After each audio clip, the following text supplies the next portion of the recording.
오늘도 주님의 전에 올라오신 여러분을 주님의 이름으로 환영하고 축복을 드립니다. 찬송가 96장은 우리 찬송가에 지대한 공을 끼친 선교사님, 민노아 선교사님의 선교사님이 한국어로 작사한 찬송시입니다. 그가 1절과 2절, 3절, 4절까지 얘기할 때 맨 앞에 예수님은 누구신가? 라는 질문을 하고 이에 대해서 하나하나 예수님의 속성에 대해서 대답을 합니다. 그러니까 매기고 받는 노래의 특징을 갖고 있지요. 매우 경쾌한 곡조에 예수님의 속성을 무려 20가지나 담고 있음을 보게 됩니다. 20가지의 속성을 함께 나누면서 찬송하면서 예수님이 이렇게 위대하신 분이시구나. 예수님이 나와 멀리 떨어져 있는 분이 아니라 지금 내 삶의 곁에서 나와 함께 하시고 계시는 분이구나 라는 것을 깨닫게 됩니다. 그 가사를 보게 되면 1절은 이렇습니다. 예수님은 누구신가? 우는 자의 위로와 없는 자의 풍성이며 천한 자의 높음과 잡힌 자의 노임되고 우리 기쁨 되시네. 2절을 보게 되면 예수님은 누구신가? 약한 자의 강함과 눈먼 자의 빛이시며 병든 자의 고침과 죽은 자의 부활되고 우리 생명 되시네. 3절 예수님은 누구신가? 추한 자의 정함과 죽을 자의 생명이며 죄인들의 중보와 멸망자의 구원되고 우리 평화 되시네. 우리 4절은 함께 읽어보도록 하겠습니다. 예수님은 누구신가? 온 교회의 머리와 온 세상의 구주시며 모든 왕의 왕이요 심판하실 주님 되고 우리 영광 되시네. 예수님은 누구신가? 우는 자의 위로가 되시는 분이시고 없는 자를 풍성케 만들어 주신 분이시고 천한 자의 높음과 잡힌 자의 노임이 되시는 분이시다. 그러한 주님이 우리에게 기쁨이 되는 것은 너무나도 당연한 것 아니겠습니까? 1절의 가사 내용을 통해서 예수님은 우리 각자의 삶 속에 직접적으로 들어오셔서 상처난 우리를 위로해 주시고 낮아졌던 우리를 높여주시고 포로로 잡혀있던 우리를 해방시켜 주시는 주님이다. 그러니까 나는 기쁘다라는 고백입니다. 2절에서는 예수님이 우리의 생명이 되신다라고 노래하고 있습니다. 생명 되시는 주님께서 약한 자를 강하게 해주시고 눈먼 자의 빛이 되어 주셔서 그의 눈을 번쩍 뜨게 만들어 주시고 병든 자를 고쳐주셔서 활동케 하시고 죽은 자에게 참 생명을 공급하시는 하나님이시다. 그러니 그 하나님, 생명의 하나님이 어찌 우리의 삶 속에 중요치 않겠는가? 나는 그 하나님을 노래하겠다라고 고백하는 것이지요. 3절에서는 우리의 평화가 되시는 예수님을 노래합니다. 추한 자를 바르게 고쳐주시고 죽을 자에게 생명을 주셔서 하나님과 화평케 하시고 죄인들의 중보자가 되셔서 십자가에 못 박혀 돌아가심으로 말미암아 죄인된 우리를 구원하셔서 참된 구원자의 모습으로 우리 가운데 있으시다. 그러므로 말미암아 우리를 구원의 길, 참된 길로 인도하시는 구원자가 되신다. 이로 인해 하나님과 우리 사이에 화평을 갖게 되었고 인간과 인간 사이에도 참된 샬롬의 세계 속으로 들어가게 되었다. 이러니 우리의 삶 속에 평화의 왕 되신 주님을 찬양하지 않을 수 있겠는가? 마지막 4절에 보게 되면 우리의 영광 되시는 예수님을 노래하고 있습니다. 우리를 위해 십자가에 죽으신 예수님께서는 죽음에서 부활하시고 난 후에 온 교회의 머리가 되시고 온 세상의 구주가 되시고 모든 왕의 왕이 되실 뿐만 아니라 종말의 때 모든 것을 심판하실 참된 심판자가 되신다라고 말씀합니다. 그래서 모든 무릎을 예수의 이름에 꿇게 하시고 모든 입으로 예수님을 구주, 주라고 시인하게 만들어 주시며 그래서 하나님 아버지께 영광을 돌릴 수 있도록 만들어 주었다. 이것은 무슨 말입니까? 이 세상의 온 만물의 주인은 바로 주님이시다. 예수님이시다. 그 주인 되시는 예수님의 영광을 바라보면서 날마다 기쁨과 감사의 삶을 살아가라 라고 우리에게 요청하는 것입니다. 사랑하는 여러분, 이러한 예수님의 20가지 속성이 지금도 저와 여러분과 함께하고 있다는 사실을 우리는 믿음으로 고백할 수 있어야 됩니다. 아니, 이 속성이 믿어져야만 합니다. 여러분의 기쁨과 생명이 되시고 평화와 영광이 되시는 예수님께서 우리의 진정한 아버지가 되신다라는 이 사실이 뼛속 깊이 믿어져야만 합니다. 그분이 우리의 친구가 되셔서 내 생명을 인도하시고 내 생명의 길을 영원히 함께 동행하신다라는 이 사실을 내가 믿음으로 고백할 수 있어야 됩니다. 그럴 때 우리는 날마다 은혜와 감격의 인생을 살아갈 수 있습니다. 저와 여러분이 이러한 은혜가 있기를 간절히 소망합니다. 지금 세례 요한은 감옥에 갇혀 있습니다. 그런 그가 제자들을 예수님께 보내면서 묻습니다. 오실 그이가 당신이십니까? 아니면 우리가 다른 사람을 기다려야 됩니까? 라고 묻습니다. 오실 그분, 이것은 구약 성경에서 이미 예언되었던 말씀입니다. 말라기 선지자도 이야기했고 이사야 선지자도 이야기를 했습니다. 말라기서 3장 1절 말씀에 보면 이런 말씀이 있습니다. 만군의 여호와가 이르노라, 보라 내가 내 사자를 보내리니 그가 내 앞에서 길을 준비할 것이요 또 너희가 구하는 바 주가 갑자기 그의 성전에 임하시리니 곧 너희가 사모하는 바 언약의 사자가 임하실 것이라. 여기서 말하는 내 사자라는 것은 세례 요한을 말하는 것이고 언약의 사자는 예수님을 의미하는 말입니다. 구약 성경에서 오실 그분은 메시아이십니다.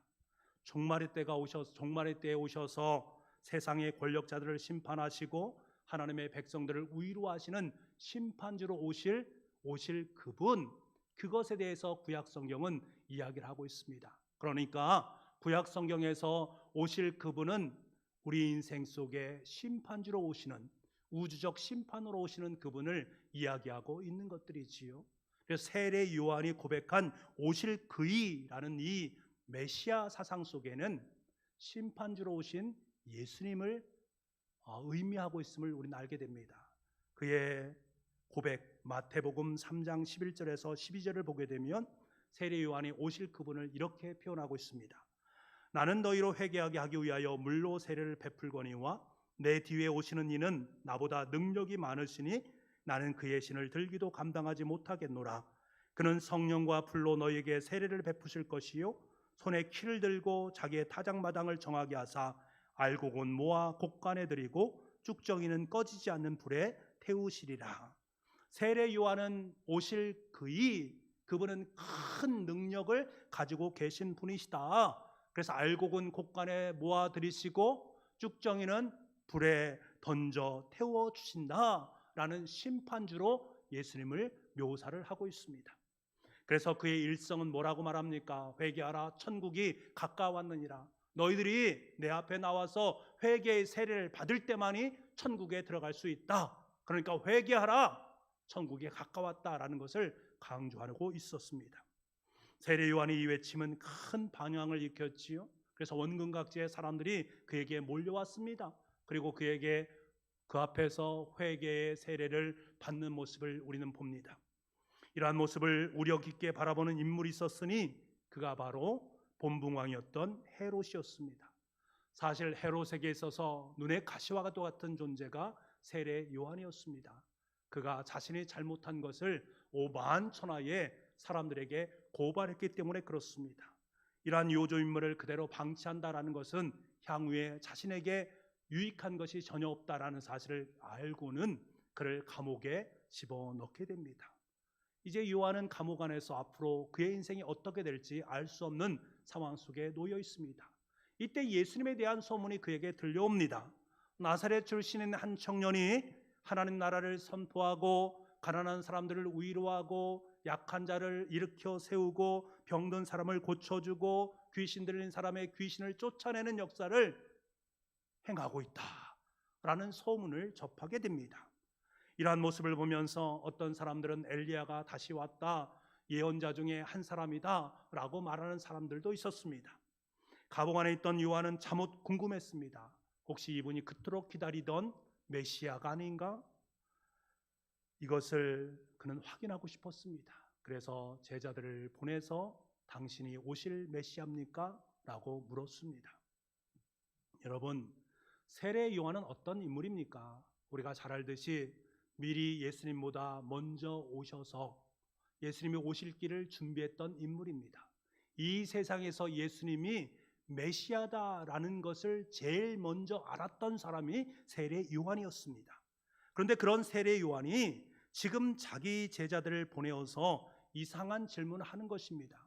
그분이 메시아로 이 땅에 오셨다라는 것을 알았는데 궁금한 거예요. 당신이 진짜 메시아냐고, 아니면 우리는 다른 사람을 기다려야 되느냐고 이상한 질문을 하는 모습을 보게 됩니다. 이런 질문을 보통 우리가 받으면 뭐라고 대답합니까? 둘 중에 하나입니다. 나는 아닙니다. 내가 바로 그 사람입니다 라고 대답할 것입니다.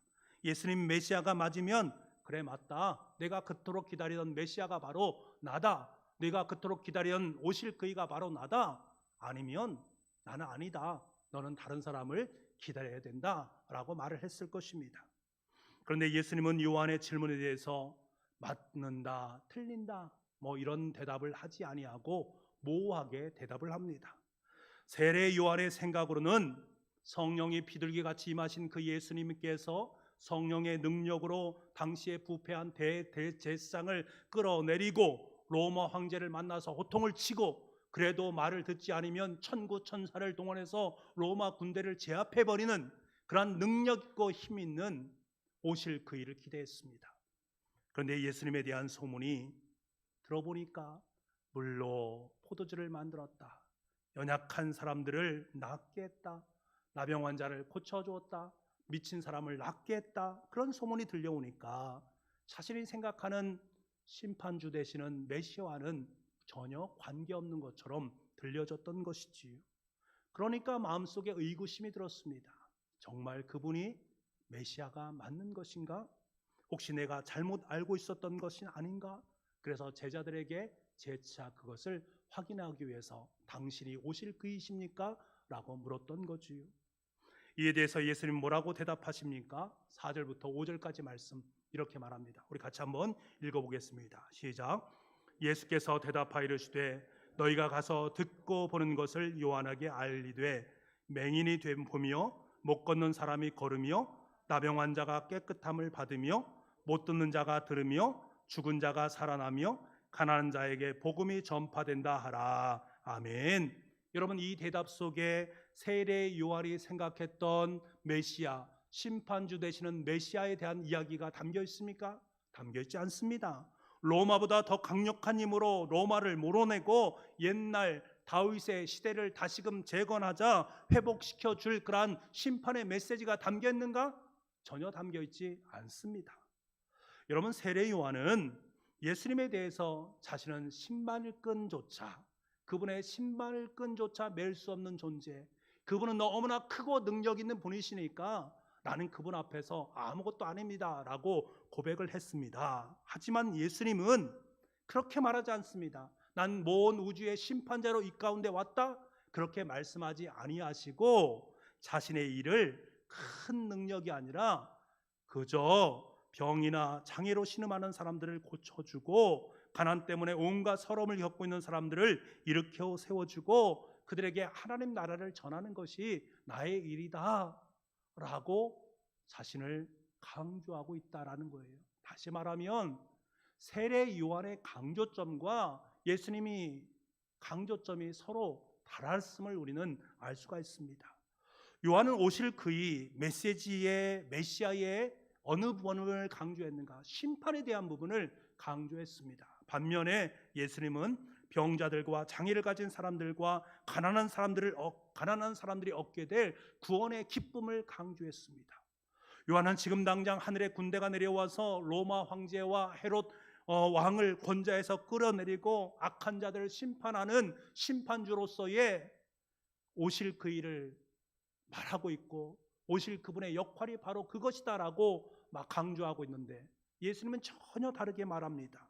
작은 사람들의 가슴 속에 은혜와 구원의 기쁨이 조용히 스며들 수 있도록 만들어 가시는 그분, 그것이 바로 오실 그분의 역할이다라고 강조하고 계시다라는 거예요. 그러니까 세례 요한의 강조점과 예수님의 강조점은 사뭇 달랐습니다. 그래서 예수님은 요한의 제자들에게 뭐라고 말합니까? 가서 너희가 듣고 보는 것을 요한에게 알리라 라고 말합니다. 듣고 본 것을 알려라. 여러분, 중요한 것은 듣고 본다라는 것은 철저하게 현재형으로 되어 있습니다. 그 다음에 등장하는 동사들, 보고, 걷고, 깨끗해지고, 살아나고, 복음이 전파되고 라고 말하는 것들은 전부 다 현재형 동사로 되어 있습니다. 헬라 원어에 보게 되면 다 현재형입니다. 이 말은 무슨 말입니까? 지금 요한은 예수님에 관해서 들은 풍문을 가지고 이야기를 하고 있습니다만, 예수님은 그것을 말하는 것이 아니라 현재 지금 여기에서 일어나고 있는 그 일들, 그것을 이야기하고 있습니다. 요한은 사람들이 말하는 말이나 소문을 듣고 무슨 판단을 내리고 있습니다만, 예수님은 사람들이 지금 여기에서 듣고 보는 것, 자신들이 체험한 그것을 강조하고 있단 말입니다. 가이사랴 빌립보에서 예수님께 제자들에게 묻지 않습니까? 세상 사람들이 나를 누구라 하느냐? 어떤 사람은 세례 요한이라고 말하더이다, 엘리야라고 말하더이다, 선지자 중에 한 사람이라고 말하더이다. 그때 예수님은 제자들에게 묻지 않습니까? 그러면 너희는 나를 누구라 하느냐? 베드로가 대답합니다. 당신은 그리스도이십니다 라고 대답하잖아요. 여러분, 이때 중요한 것이 무엇입니까? 예수님의 물음입니다. 세상 사람들은 이렇게 말을 말하고 저렇게 말을 하지만 정작 너희들은 지금 나를 누구라 하느냐? 지금 현재 너의 삶 속에서 나를 누구라고 고백하느냐 하는 물음이 대단히 중요합니다. 남들에게 소문으로 들은 예수님이 아니라 너희들이 직접 만나고 경험하고 변화되어서 몸으로 체득되어진 나를 너는 누구라고 하느냐라고 우리에게 묻습니다. 지금 현재 너의 삶 속에 체험되어진 그 예수님이 누구냐라는 것을 묻는 것이지요. 나면서부터 눈이 먼 사람을 치유하는 이야기도 마찬가지입니다. 나면서부터 눈이 멀어서 아무것도 배우지 못하고 거렁뱅이 생활을 해야만이 살아갈 수 있는 그 사람, 예수님을 만나게 되지요. 예수님에 의해서 눈을 뜨게 됩니다. 그때가 안식일이었다라고 말합니다. 바리새인들은 그 모습을 바라보면서 그 사람을 잡아가다가 예수가 안식일에 이런 일을 행한 것을 보면 그는 분명히 죄인이다 라는 것을 윽박질리면서 동의하도록 만들었습니다. 내가 그렇게 강요하면서 내가 그분이 죄인이다 라는 것을 말해야 된다 라는 것을 강압적으로 눈먼 사람에게 말을 했던 거지요. 그때 그가 뭐라고 고백합니까? 요한복음 9장 25절 말씀에 대답하되 그가 죄인인지 내가 알지 못하나 한 가지 아는 것은 내가 맹인으로 있다가 지금 보는 그것이니이다. 나는 그분이 죄인인지 아닌지 모르겠습니다. 당신들이 말하는 것처럼 율법을 잘 지켰는지 지키지 않았는지 난 잘 모르겠습니다. 저는 그것이 중요하지 않다고 이겁니다. 지금 내가 눈을 뜨고 있다. 그분으로 말미암아 지금 내가 보고 있다. 이 사실이 나에겐 중요합니다 라고 말을 하고 있습니다. 나면서 눈이 멀었던 사람은 예수님에 대한 소문이 중요하지 않았습니다. 율법이 중요하지 않았습니다. 듣고 보고 경험한 그 예수님이 너무나도 소중하고 너무나 귀했다라는 사실이지요. 사랑하는 성도 여러분, 우리 여기서 참 중요한 한 가지를 꼭 기억을 해야 됩니다. 아니, 마음속에 새겨야 됩니다. 그리스도인으로 살아간다라는 것은 오실 그의 메시아에 대한 상을 여러분 마음속에 그 상을 만들고 그 상을 세상 사람들에게 보여줄 수 있는 은혜가 있어야 됩니다. 교회 역할이 무엇인가? 오실 그의 상을 만들어서 세상 사람들에게 그것을 보여주는 것이 교회의 가장 중요한 역할입니다. 그리스도인들이 세상에 오실 예수님을 제대로 제시하지 못한다면, 그래서 사람들이 교회에서 오실 예수님의 임재를 보고 듣고 느끼지 못한다면 사람들은 교회를 떠나서 다른 데에서 오실 그분을 찾게 될 것입니다. 여러분, 이 시대를 돌아보십시오. 교회가 아닌 다른 곳에서 다른 일을 찾는 사람들이 얼마나 많이 있습니까? 사람들의 마음속에는 메시아에 대한 기대감이 있습니다. 지금 내 삶의 자리를 해방시켜주고 새롭게 만들어갈 그분, 코로나19라는 이 어려움, 오미크론이라는 이 변이 발했을 어려움 속에서 그 누군가가 나를 좀 구해 주었으면 하는 생각을 모두 다 품고 있습니다. 은연중에 우리의 삶 속에 오실 그이에 대한 그런 열망을 품고 있는 존재들이 바로 우리 인간이에요.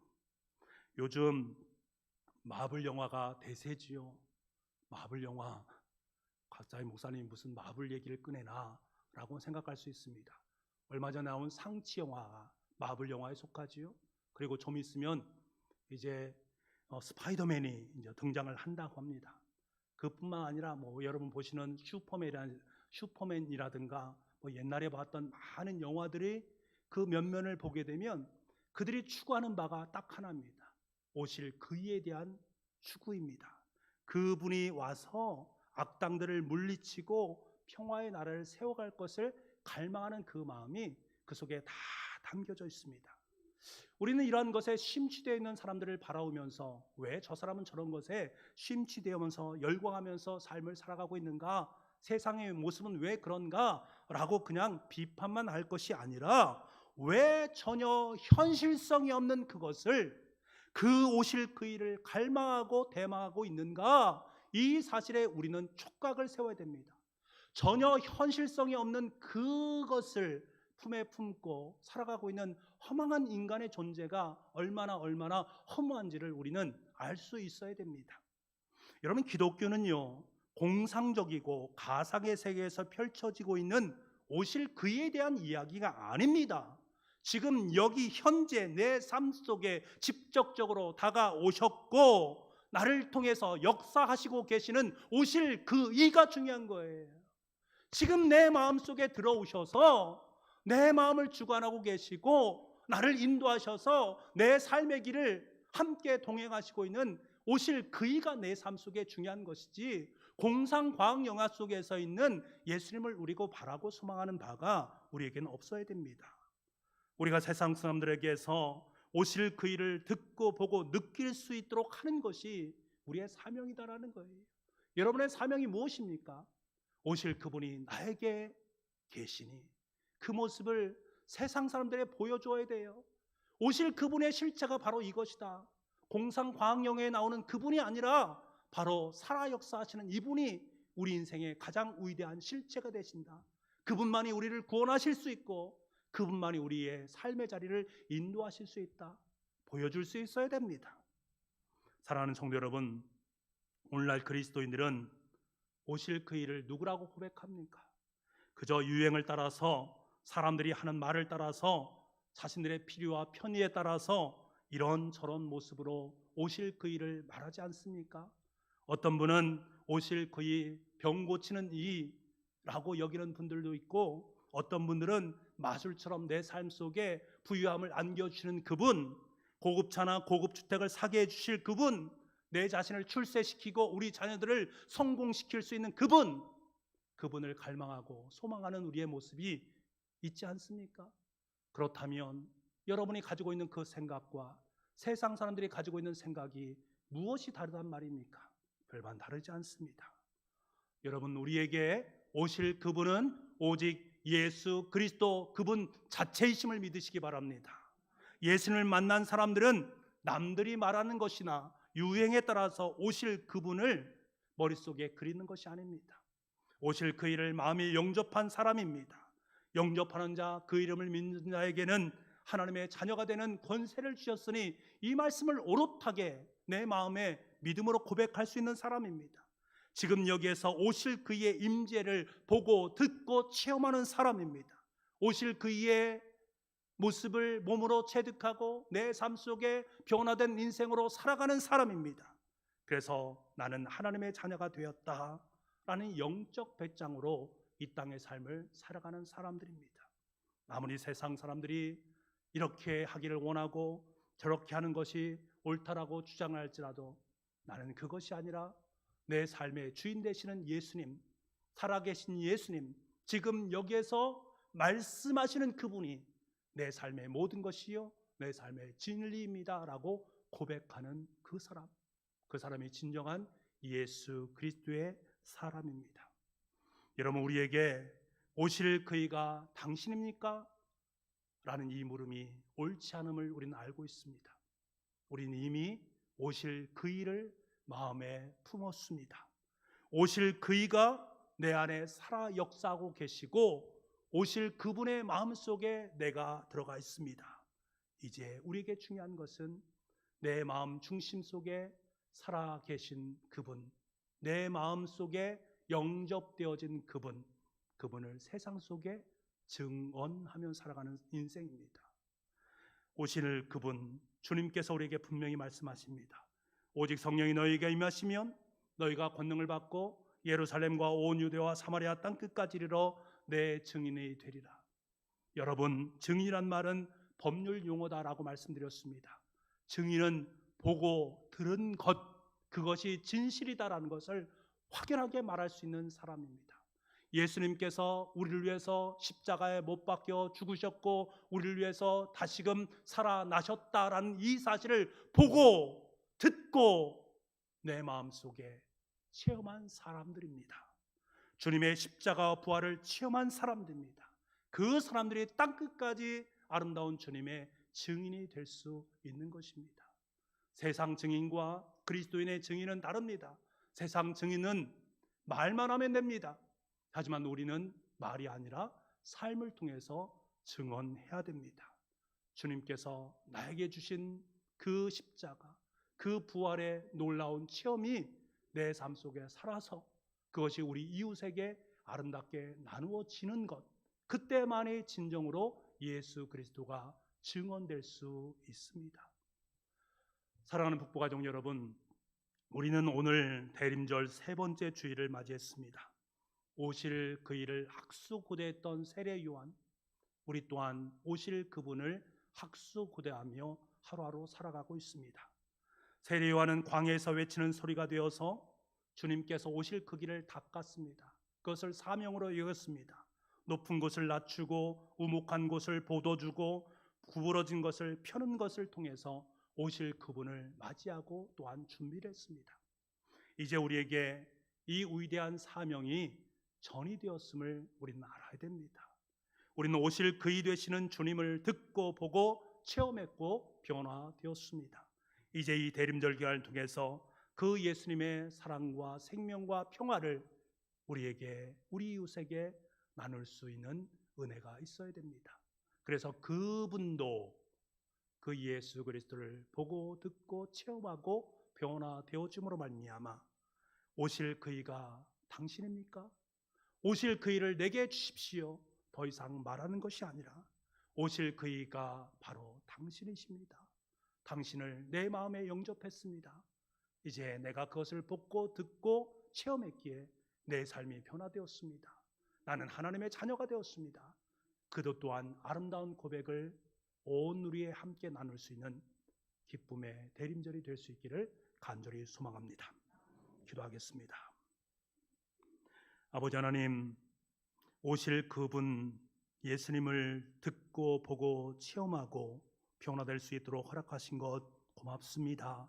이제 그에 합당한 예수 그리스도의 참된 증인으로 살아갈 수 있는 우리가 되기를 원합니다. 그래서 세상 속에 오실 그 일을 믿지 않는 영혼들에게 오실 그분이 바로 예수님이시고 예수님만이 우리를 구원하시고 예수님이 인생의 주인 되시고 예수님을 마음속에 영접할 때에 하나님의 아들, 딸로 이 땅의 삶을 살아갈 수 있다라는 확신을 전할 수 있는 대림절 절기가 될 수 있도록 주님 역사하여 주옵소서. 모든 말씀을 예수님의 이름으로 기도하옵나이다. 아멘.